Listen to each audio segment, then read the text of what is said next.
এই রাকিব, হ্যাঁ বলো। অনেক চেষ্টা করেছি, কি হয়েছে নিশি?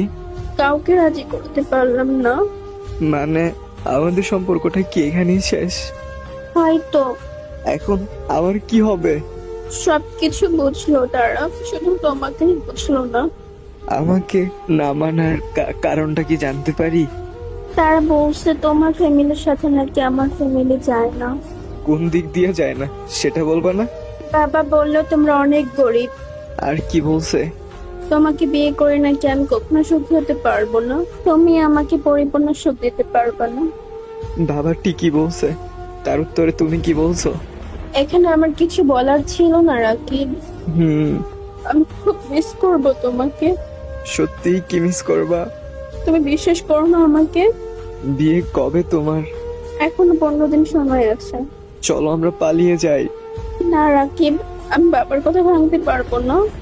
নিজের সুখের কথা চিন্তা করে নিজের প্রিয় মানুষটাকে ছেড়ে দিচ্ছ। ও সরি, আমি তোমার প্রিয় মানুষ ছিলাম না, শুধু প্রয়োজন ছিলাম। রাকিব, তুমি এসব কি বলতেছো?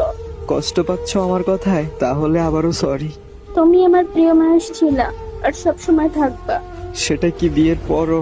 হুম, বাহ, এত ভালোবাসো আমায়। অনেক। তুমি আমাকে অনেক ভালোবাসো, আর সেটা আমাকে বিশ্বাস করতে হবে। বিশ্বাস না করলে রাগ করবা। এভাবে কথা বলতেছো কেন? আচ্ছা, ছেলে কেমন? আমার থেকেও বেশি সুন্দর তাই না? আমি দেখি নাই, আমার আব্বুর বন্ধুর ছেলে। ছেলে কি করে? বাবার বিজনেস দেখাশোনা করে। তাহলে তো অনেক সুখে থাকবে তুমি জান। দোয়া করো। মন থেকে দোয়া করি তোমার জন্য। আচ্ছা রাকিব, আর কিছু বলবা? খুব ব্যস্ত তুমি। তেমন কিছু না। আজকের পর থেকে কি আর কথা বলবা না? জানি না, পারলে মাফ করে দিও। আরে তুমি কেন মাপ চাচ্ছ জান? তোমার কোনো দোষ নেই, সব দোষ তো আমার। গরিব ঘরে জন্ম নিছি, কেন জানি নিজের বাবাকে ইচ্ছে মতো বকা দিতে ইচ্ছে করতেছে। তারা কি বড়লোক হইতে পারতো না? তাদের জন্য আমার জানটাকে রাখতে ব্যর্থ আমি।